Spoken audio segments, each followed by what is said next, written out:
tempo é difícil, mas tem gente que está com o coração não pensando em si, mas pensando nos outros. Assim como você viu o projeto de Minas Novas, nós não falamos aqui, mas a Rita também teve uma inquietação. Deus colocou no coração dela, eu vou doar 10 cestas. E aí aconteceu uma coisa tremenda e acabou entregando 12. Quando ela me contou, eu falei, Rita, eu lembro dos 12 cestos, que alimentou uma multidão. E são ações desse tipo, num tempo tão difícil, que o nosso coração ele se alegra. É num tempo tão difícil que nós estamos enviando o nosso pastor principal dessa igreja aqui para o campo missionário. Isso é um milagre. Muitas igrejas fecharam na pandemia. Muitas igrejas ficaram sem os seus membros, porque os membros abandonaram as suas congregações. Pessoas que estavam vinculadas à igreja por outros motivos. E quando as igrejas voltaram, as pessoas não voltaram. Nós damos graças a Deus, porque vocês se mantiveram fiéis com essa casa. Nós damos graças a Deus porque vocês voltaram. A gente estava brincando ali no fundo. Hoje a igreja voltou. Esse ambiente de novo aqui nos trouxe esse sentimento. A igreja voltou. E eu sei que Deus tem muito mais para fazer nessa igreja e tem muito mais para fazer na sua vida. A pandemia não acabou ainda falta muita coisa, mas nós cremos no que Deus está fazendo e o que Ele vai fazer. A mensagem dessa manhã é que você continue com esperança, que você continue firme, que você não desista de congregar, que você não desista da sua fé, que você não olhe para trás, que você continue crendo no Senhor, que você não abandone a sua fé, mas que você fique firme no Senhor.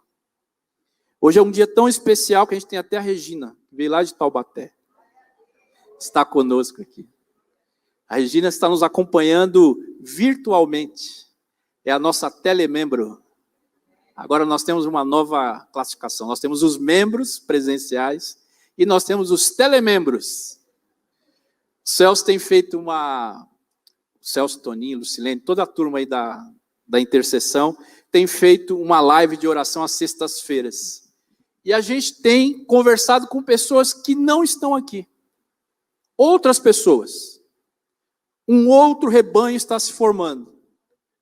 Um rebanho virtual de gente que nunca pisou aqui.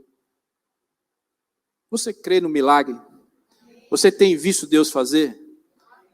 Deus tem feito maravilhas. Nós somos, de fato, agradecidos pelo que Deus fez.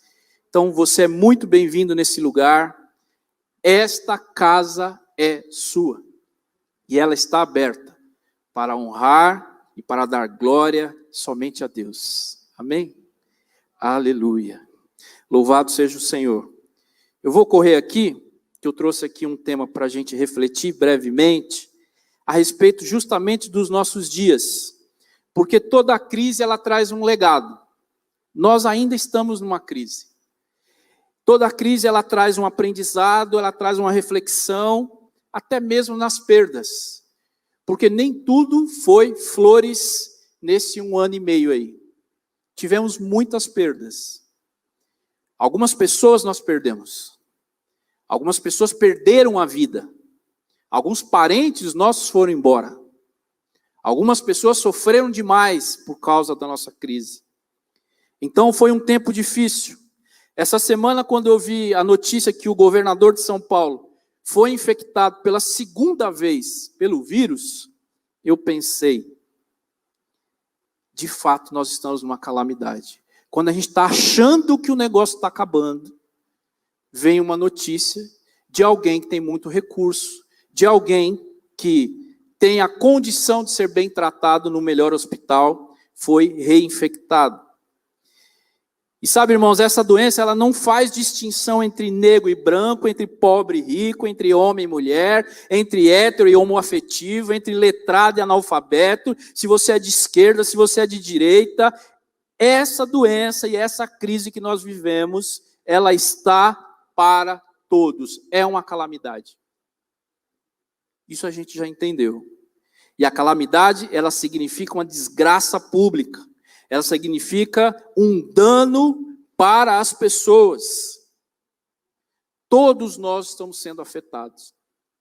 Se um governador pode ser infectado 2 vezes, com todo o recurso que ele tem, você imagine eu e você, pobres mortais.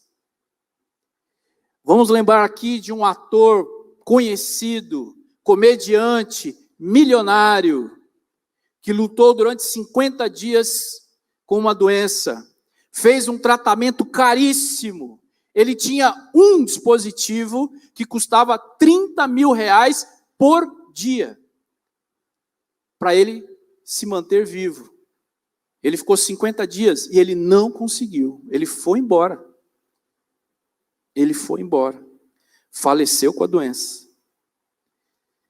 Então, esse tipo de crise, essa calamidade que está sobre nós, ela não está somente para nos assustar, mas essa calamidade, esse tempo difícil, nos ensina algumas coisas. E para reforçar o que eu estou dizendo aqui, eu quero que você abra a sua Bíblia no livro de Abacuque, porque o livro de Abacuque, ele vai nos ensinar aqui, através dos questionamentos de Abacuque, o que é que devemos fazer num tempo de crise, num tempo de calamidade. E Abacuque, ele é muito sincero aqui nesse livro, no que está escrito aqui a respeito do que está acontecendo. Eu não sei se você sabe, mas Abacuque está na Bíblia. Ele existe. É um profeta menor. Então, tente achar aí Abacuque. Eu não vou dar pista para você. Quem não achou, pede misericórdia ou sente do lado de um crente que conheça a Bíblia para te ajudar. Se você tiver um aplicativo, está mais fácil. Escreve lá, Abacuque é com H. Você vai achar. Tem o índice, o G está me mostrando aqui, ó, não sofra, tem o índice da sua Bíblia. Não é pecado você procurar no índice o livro, tá bom? Não é pecado. Ele está aí para isso. Então, o livro de Abacuque existe. Quem é esse cara que a gente conhece tão pouco? Talvez alguns de vocês aqui vão conhecer Abacuque hoje. Você vai poder dizer assim, prazer, Abacuque. Abacuque é um profeta. Abacuque, ele vai atuar no seu ministério aí, no seu tempo de profecia, um tempo antes da invasão de Judá. Abacuque é um dos últimos profetas que estão para ver Israel ser levado cativo para a Babilônia. Então Abacuque, ele está nesse tempo, ele é do mesmo tempo de Jeremias. Então, Abacuque, ele está vendo algo que está incomodando. Ele não tem toda a revelação e ele está dizendo e falando para o povo. O livro de Abacuque é diferente dos outros profetas, porque Abacuque, ele não tem uma sentença dirigida a Israel. Pelo contrário, o livro de Abacuque é um diálogo com Deus. E você vai acompanhar aqui brevemente comigo. O diálogo que Abacuque tem com Deus é muito parecido com esse diálogo que o Toninho teve nessa experiência que ele contou aqui. Porque Abacuque, ele tem alguns questionamentos. E se você olhar aí no capítulo 1, você já vai ver, logo no verso 1, qual é o questionamento que Abacuque está fazendo. Abacuque, ele vai dizer o seguinte: por que a iniquidade de Judá fica impune? Porque Deus não responde às minhas orações. Leia comigo, ó, a partir do verso 2. Abacuque está conversando com Deus. Você já teve essa oração? Olha a oração que Abacuque tem com Deus. 2. Até quando, Senhor, clamarei por socorro sem que você ouça? Até quando gritarei a ti violência sem que traga salvação? Porque me fazes ver a injustiça e contemplar a maldade. A destruição e a violência estão diante de mim. há luta e conflito por todo lado, por isso a lei se enfraquece e a justiça nunca prevalece. Os ímpios prejudicam os justos, e assim a justiça é pervertida. Eu marquei aqui na minha Bíblia algumas palavras, e as palavras são violência, injustiça, maldade, destruição, luta, conflito por todo lado, lei que se enfraquece, justiça que não prevalece, ímpios que prejudicam os justos e justiça pervertida.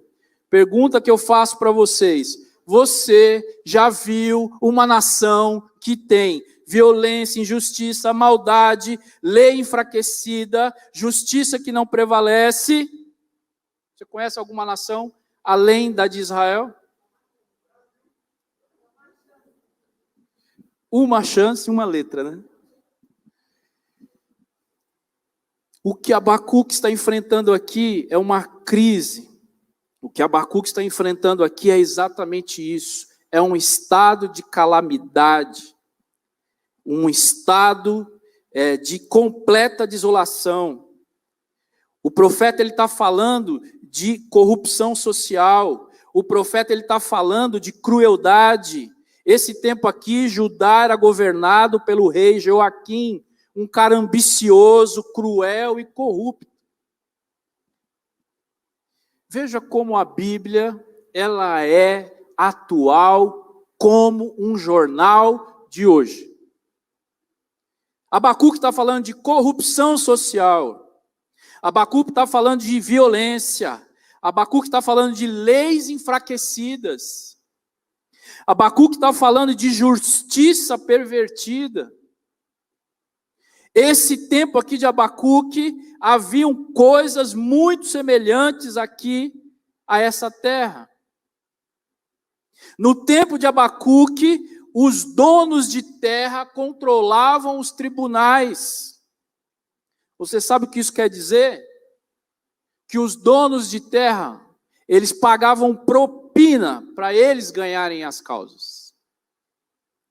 E Abacuque está no meio dessa desolação, está no meio dessa corrupção, está no meio dessa violência. Uma outra coisa que deixa Abacuque aqui questionando a Deus é que as pessoas estavam em apostasia. Você sabe o que é apostasia espiritual? Apostasia é o abandono deliberado da fé, de forma consciente. Como eu disse aqui para vocês, muitas igrejas vão voltar e não terão as pessoas nos lugares por apostasia. Pessoas que vão largar a fé, porque se acostumaram a tanto tempo viverem sem a comunhão com Deus que elas se acostumam, e elas não voltarão. Por que Abacuque está questionando Deus? Porque parece que Deus não está fazendo nada. A inquietação de Abacuque é: por que Deus, que está vendo, se eu estou vendo isso, Deus também está vendo, por que é que ele não faz nada? Esse é o questionamento de Abacuque. Talvez você esteja olhando para os nossos dias e pensando igual: por que temos um tempo de pandemia? Por que temos homens tão preocupados com si mesmos? Por que temos tanta violência? Por que temos tanta corrupção? E Deus não faz nada. É como se ele não ouvisse a minha oração. É como se ele não ouvisse a sua oração. Então, imagina essa oração de Abacuque para com Deus. Abacuque faz então a sua queixa. Qual é a resposta de Deus? Está aqui a partir do verso 5, do capítulo 1. Qual é a resposta do Senhor para esse questionamento de Abacuque? Deus diz assim: olhem as nações e contemplem, fiquem atônitos e pasmem, pois nos dias de vocês farei algo em que não creriam. Eu vou fazer algo que vocês não acreditam. Verso 6. Estou trazendo os babilônios, nação cruel e impetuosa, que marcha por toda a extensão da terra, para apoderar-se de moradias que não lhe pertencem. É uma nação apavorante e temível, que cria sua própria justiça e promove a sua própria honra. Seus cavalos são mais velozes que os leopardos, mais ferozes que os lobos no crepúsculo. Sua cavalaria vem de longe, seus cavalos vêm a galope, vem voando como ave de rapina, que mergulha para devorar. Todos vêm prontos para a violência, suas hordas avançam com o vento no deserto e fazem tantos prisioneiros como a areia da praia. Você imagina você dizer para Deus: Deus, será que o Senhor não está vendo o que esse povo está fazendo? Será que o Senhor não está vendo como nós estamos sofrendo? Aí Deus responde assim: fica tranquilo, eu sei o que vai acontecer. Vocês serão... Porque você não ficou quieto, né, Abacuque? A resposta do Senhor é: tá ruim, vai ficar pior. Porque o juízo de Deus virá pelos babilônios. Você imagina a cabeça de Abacuque como é que fica, né? Porque Deus está dizendo: eu tenho uma resposta. O juízo virá pelos babilônios. Fique tranquilo, Abacuque. Porque a maldade do povo de Judá, o povo aqui de Israel, eles estavam em apostasia. Em pouco tempo, os babilônios viriam, e eles ficariam 70 anos fora. Deus já vem preparando, eles não sabiam. Deus está avisando os profetas. Então Abacuque está argumentando com Deus, e Deus responde. A resposta foi boa, sim ou não? A resposta de Deus é dura, né? Quantas vezes você ora pedindo para Deus algo, e Deus responde dessa maneira? Porque a gente faz uma oração de criança, né? A gente fala: Senhor, se for da tua vontade, Senhor, o Senhor conhece o que eu preciso, Senhor, o Senhor bem sabe por que eu preciso disso. Oração infantil. Aí o Senhor responde: não. E vem juízo sobre você. Você está preparado? Foi o que aconteceu com o povo. E aí ele faz um segundo questionamento, porque Deus dá essa resposta. Qual é o segundo questionamento de Abacuque? Como Deus, tão justo, usa a Babilônia ímpia para castigar uma nação que é mais justa, que é a de Israel? E aí Deus também vai responder para Abacuque. Por que é que ele está mandando a Babilônia para trazer juízo sobre a casa de Judá?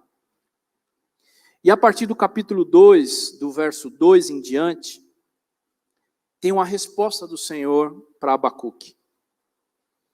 E Deus vai dizer para ele o seguinte: que através desses babilônios cruéis, Deus fará juízo sobre o povo. Mas lá no final, lá no 20, Deus também vai mostrar para Abacuque que esse povo trará juízo sobre Israel por um tempo, não é para sempre. Esse um tempo, se você conhece o texto bíblico, será um tempo de 70 anos. E depois esse povo será aniquilado, porque Deus trará juízo sobre eles. Quando Deus responde para Abacuque dessa maneira, Abacuque começa a fazer uma outra reflexão. É como se a ficha dele começasse a cair. É como se ele entendesse que aquela calamidade que estava acontecendo naquele tempo, Deus não estava calado ou não estava operando. Deus tinha um plano. Havia um plano específico de Deus. Talvez hoje você esteja no meio de um turbilhão, onde você não vê saída. Eu quero te dizer nessa manhã, Deus tem um plano. E o plano de Deus seria longo, mas teria fim. O povo não estava entendendo. O profeta também não. E aí o que ele faz no capítulo 2, verso 1? Porque ele faz o questionamento e espera a resposta de Deus. Ele diz assim no verso 1 do capítulo 2: ficarei no meu posto de sentinela e tomarei a posição sobre a muralha, aguardarei para ver o que o Senhor me dirá e que resposta terei à minha queixa. E aí Deus discorre a respeito dos babilônios, nesse capítulo 2 inteiro aqui.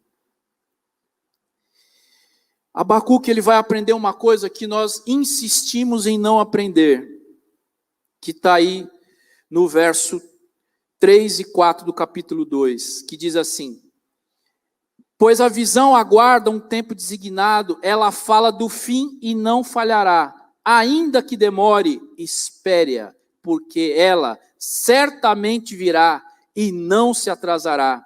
Escreva: o ímpio está envaidecido, seus desejos não são bons, mas o justo viverá pela sua fidelidade.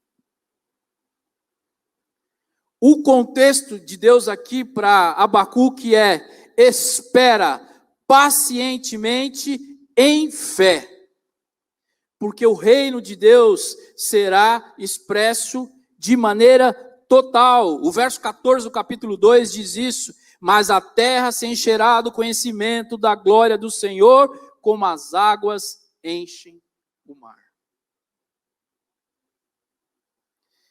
E aí Deus vai explicando para Abacuque, um cara confuso, cheio de questionamentos: deixa eu te dizer que eu tenho um plano. Deixa eu te mostrar que essa luta vai ter fim. Deixa eu te falar que essa situação ela não vai durar para sempre. Vai durar só um instante. E aí, no capítulo 3 de Abacuque, tem uma oração linda aqui. Dá vontade de ler ela inteira. Mas a gente não tem esse tempo aqui. Eu queria que você lesse Abacuque 3 na sua casa, na semana, enfim, na sua meditação. Porque essa oração de Abacuque aqui, ela é muito semelhante com um salmo. A estrutura da oração, do jeito que ela foi escrita, parece um salmo.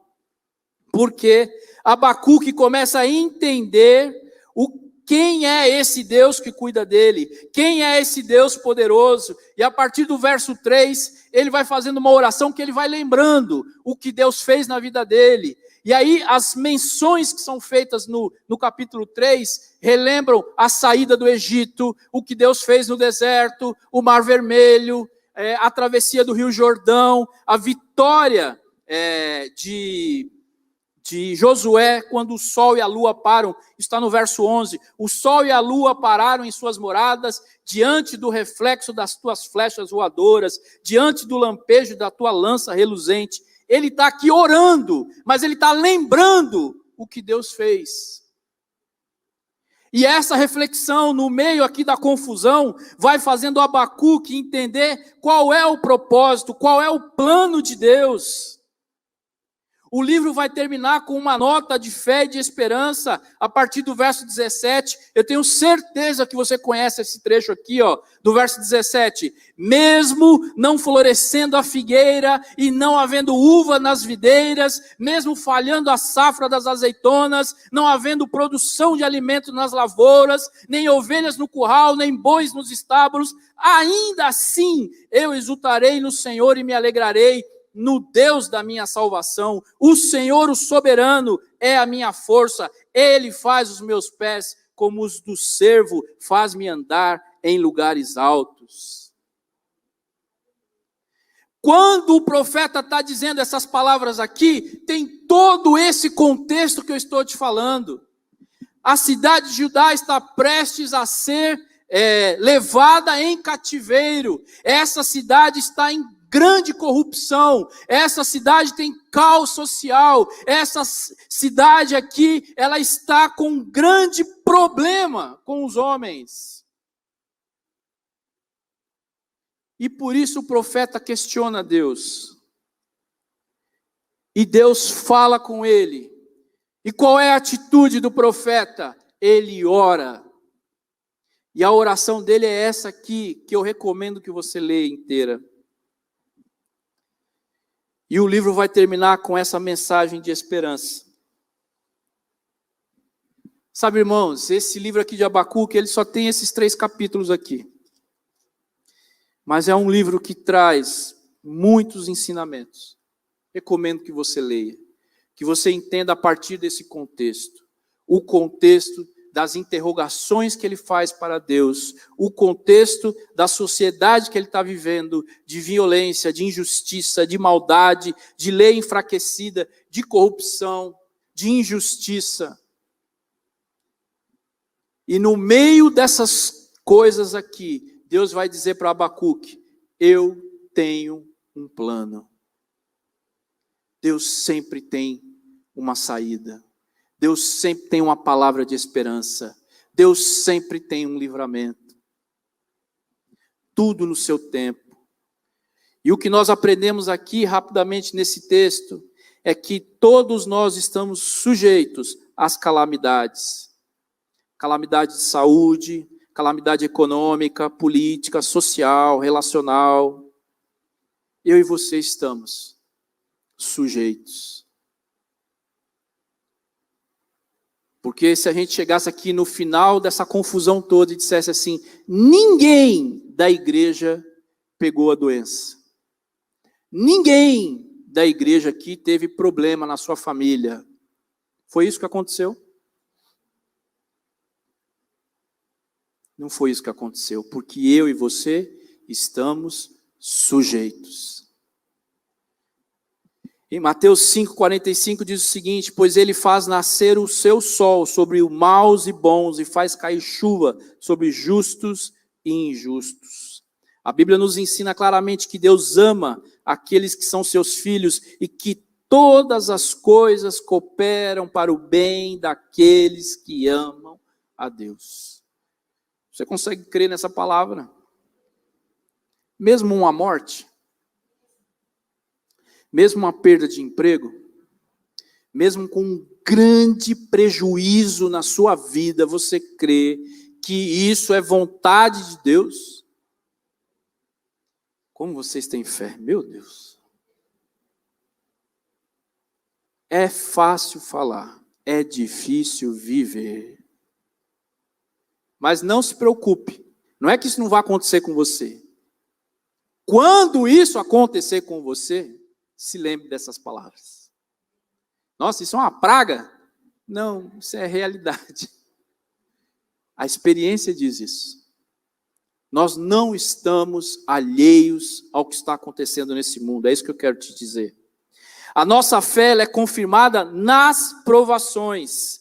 1 Pedro 1, 6 e 7 diz: nisso exultais, embora no presente, por breve tempo, se necessário, sejais contristados por várias provações, para que, uma vez confirmado o valor da vossa fé, muito mais preciosa do que o ouro perecível, mesmo apurado por fogo, redunde em louvor, glória, honra na revelação de Cristo. Deus não se esqueceu dos seus propósitos, mesmo no tempo da confusão na sua vida. É um tempo de confusão, mas Deus não se esqueceu do que está acontecendo. Uma outra lição que nós aprendemos aqui com Abacuque é: sejamos realistas. O que Abacuque faz a partir do verso 1 aqui, ele é realista, porque ele enxerga a violência, a injustiça, a maldade, a lei enfraquecida, os ímpios prejudicando os justos, a justiça pervertida. Ele está vendo o que está acontecendo. Ele não nega isso. A pior situação que pode acontecer para mim e para você, num dia de dificuldade, num tempo de dificuldade, é você ser otimista demais. Está tudo bem. Está tudo certo. Morreu 500 mil, está tudo certo. Um dia todo mundo vai morrer. Otimista demais. Vai passar logo. No começo da pandemia, já disse isso para vocês, né? Eu achava que ia passar em 15 dias também. Imagina, o comércio vai fechar? Nunca fechou. cheguei a fazer uma oração aqui que, quando a gente fez a nossa primeira ceia, virtual. Aí, nós aqui, vocês aí em casa. Eu lembro de uma oração que eu fiz assim: Deus, que seja a primeira e a última ceia que a gente faça online. Sabe quantas ceias nós fizemos online? Porque nós fazemos a ceia mensalmente. Eu não sabia. A minha infantilidade, fiz uma oração infantil. Eu não sabia o que viria. Nós estamos aqui por misericórdia de Deus. Então, para tempos de dificuldade, a gente precisa ter olhos realistas. Cuidado com o otimismo exagerado. Cuidado com o negacionismo. Nada disso está acontecendo. Isso tudo é uma grande armação daquela turma de olho puxado. Cuidado. Então, qual é o comportamento que eu devo ter? Seja realista. Encare os fatos. Tem uma doença. Tem uma dificuldade. Mas tem um plano. A igreja é voz profética para a cidade. A igreja tem uma palavra para a cidade. E quando eu falo igreja, não fica pensando que é esse prédio aqui, não. É você que tem essa palavra. Sou eu que tenho essa palavra. Eu tenho uma palavra de esperança.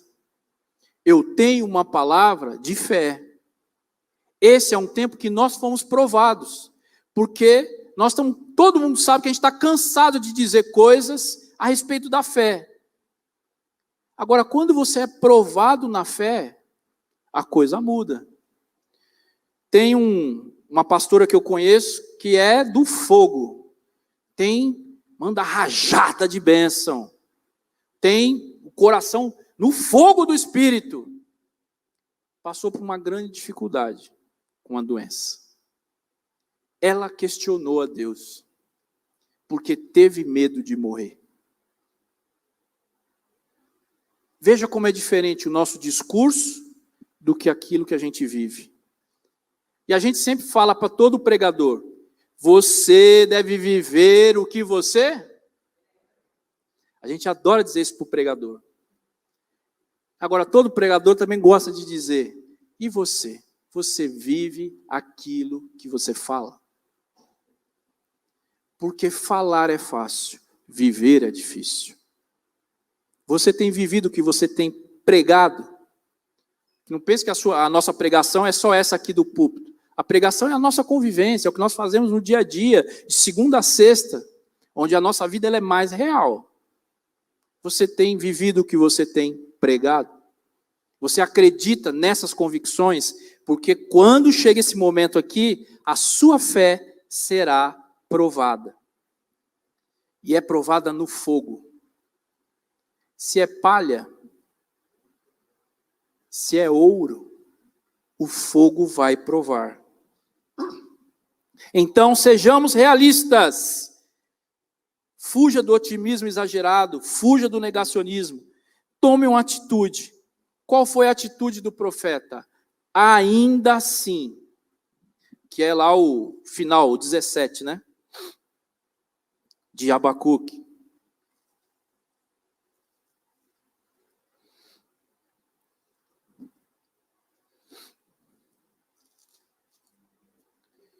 Mesmo não florescendo a figueira, e não havendo uvas nas videiras, mesmo falhando a safra, não havendo produção de alimentos nas lavouras, nem ovelha no curral, nem boi nos estábulos, ainda assim, o que é que ele faz?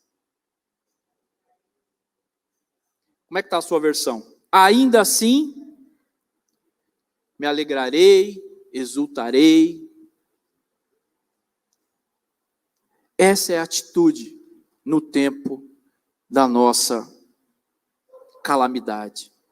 O profeta, ele tem uma atitude. Ele questiona Deus. Deus responde para ele. Ele faz uma reflexão. Ele ora. E ele toma uma atitude. A atitude dele é essa: ainda assim, eu me alegrarei. Eu quero te animar essa manhã aqui para que você se alegre. Você pode ter os questionamentos, não tem problema. mas que você ouça o que o Senhor está falando. E pode ser que o que ele está falando não te agrade. Foi o que aconteceu com Abacuque. Mas essa circunstância levou Abacuque a louvar e não ao desespero. Deus está ensinando o profeta aqui. Deus, ele é soberano. E ele nos incentiva a agirmos com fé, com coragem, com ousadia. É um tempo de ousadia. É um tempo onde todo mundo está com dificuldade e alguém se levanta, eu vou ajudar. É um tempo de dificuldade onde se levanta alguém, eu vou para o campo missionário. É um tempo de ousadia. É um tempo de coragem. Cabe a mim e a você termos uma atitude diante da calamidade. Eu posso questionar Deus, mas eu preciso crer na sua soberania. Eu preciso transmitir como Abacuque palavras e ações numa mensagem de esperança. Você pode ser luz na escuridão, você pode ser um provedor, você pode ser um abençoador, você pode dar comida para quem tem fome, você pode dar uma palavra em quem tem desespero. Essa é uma atitude para dias de calamidade. Menos eu, mais Deus. Menos eu, mais o outro. E com isso eu vou encerrar aqui. E eu vou pedir para a banda subir, para a gente orar, para a gente encerrar. A semana passada o Ailton falou uma frase que me marcou. Eu não estava aqui, eu estava em Ibitinga, na nossa igreja lá em Ibitinga, 380 quilômetros de São Paulo. Mas eu tenho uma doença chamada igreja. Eu posso estar em qualquer lugar. Quando dá 10 da manhã no domingo, sabe o que eu vou fazer? Vou achar um sinal de internet primeiro. Depois que eu acho o sinal da internet, eu ligo num canal chamado Igreja Cristã da Família da Penha e vou atrás do culto. Acho que um mês passado, também eu estava num lugar de descanso, e aí o pessoal acordou, outros não acordaram, não sei o quê. Eu tenho um relógio biológico, acordei cedo. Aí a primeira coisa que eu fiz foi procurar um sinal. Nesse lugar só tem sinal no portão, na entrada do lugar. Parece que tem um raio assim. E aí, naquele ponto tem um sinal. Eu peguei uma cadeira de praia, fui para o portão do lugar, fiquei na rua, mas no portão. E ali tinha um sinal. Quando bateu o sinal do celular, o culto, fui ouvir a palavra. E aí a semana passada eu estava longe aqui de São Paulo, estava na nossa igreja lá em Ibitinga, e o culto deles é à noite, não é de manhã. De manhã a gente estava na casa de um casal que nos recebeu, Alexandre. Uma bênção, Alexandre é um jovem escudeiro lá do pastor Pedrinho, que Deus abençoe a eles e a sua esposa. E aí, quando deu o horário do culto, a gente estava ali ouvindo o culto, eu e a Berenice, e aí rolou o louvor, o Ailton trouxe uma palavra, e o Ailton disse uma frase, vamos ver se você lembra, uma frase que marcou muito. Deus não salvou você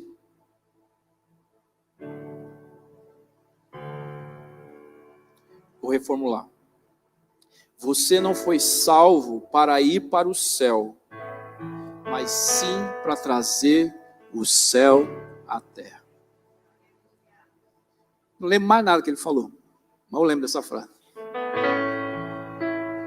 Lembro sim, na quarta-feira eu falei a respeito da mensagem do domingo, certo? Nós falamos de uma igreja madura, da igreja subir para um outro nível, que é esse nível que nós estamos agora, que é ajudar os outros, que é ir para o campo missionário, que é manter missionários no campo.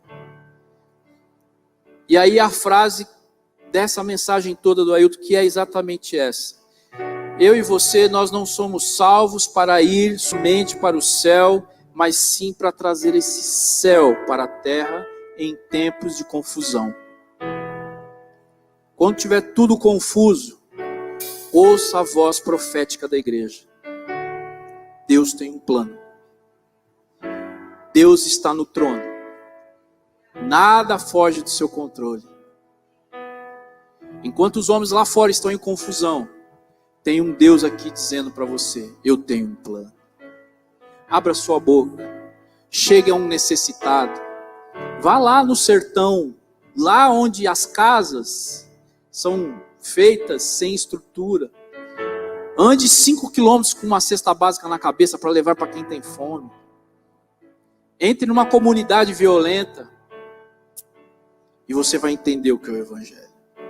Você vai entender o que Abacuque estava sendo confrontado ali. Que eu e você, nós não nos acostumemos à indignação, à corrupção, à violência, à maldade, a leis enfraquecidas, mas que a gente levante a nossa voz.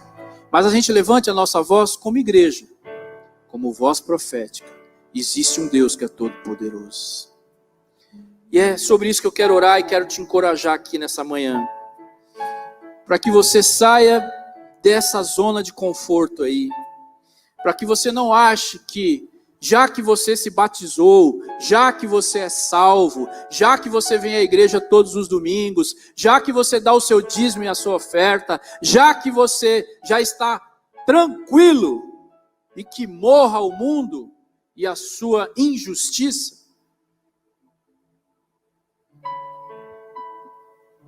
Mas eu e você somos chamados para algo maior. E que bom seria que chegasse o céu na casa de alguém, através de você. Que bom seria que quando você chegasse em algum lugar, se tem confusão, a confusão acaba. Que bom seria se eu chegasse no lugar que tem trevas, as pessoas estão em desespero. Quando eu pisar o pé, a paz de Deus chega no lugar. Você é desses que onde você chega, a paz se instaura. Você é desses que onde você chega, a alegria contagia. Você é desses que onde você chega, acabou o palavrão, acabou a confusão, acabou. Porque você chegou. Não por você, mas pelo que está dentro de você, que é o reino. Você é desses. Os seus pés caminham apressadamente para a paz. As pessoas têm prazer de estar do seu lado, porque quando eles estão do seu lado, elas não sabem dizer, mas através de você sai algo que as pessoas querem. Eu quero estar junto com você. Se eu pudesse, eu ficava uma tarde inteira com você. Só quem tem Deus dentro, está entusiasmado, pode fazer isso. Você está preparado para isso? Para ser enviado como alguém que é cheio de Deus no meio da confusão? Você é igreja, você é voz profética para um mundo que está em desespero. Eu quero te animar hoje aqui a você sair daqui e você ter uma palavra que edifica, a você ser uma pessoa que enxerga, que é realista, que não nega o que está acontecendo, mas que encara e sabe que o Deus que está com você é maior e Ele tem um plano. Vamos orar? Feche seus olhos, faça você uma oração ao Senhor. Se você entendeu o que o sermão dessa manhã, se você entendeu que as queixas de Abacuque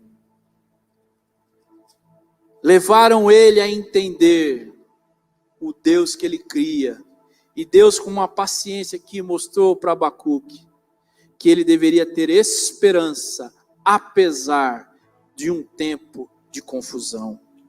Que Deus ensinou a Abacuque que ele deveria, nesse tempo aqui, um tempo de injustiça, um tempo de corrupção, um tempo de calamidade, que Deus tem o controle de todas as coisas.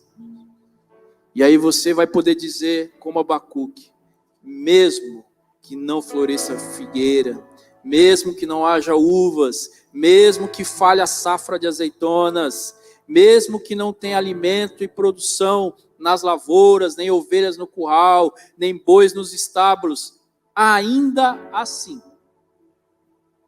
eu louvarei. Eu continuarei crendo.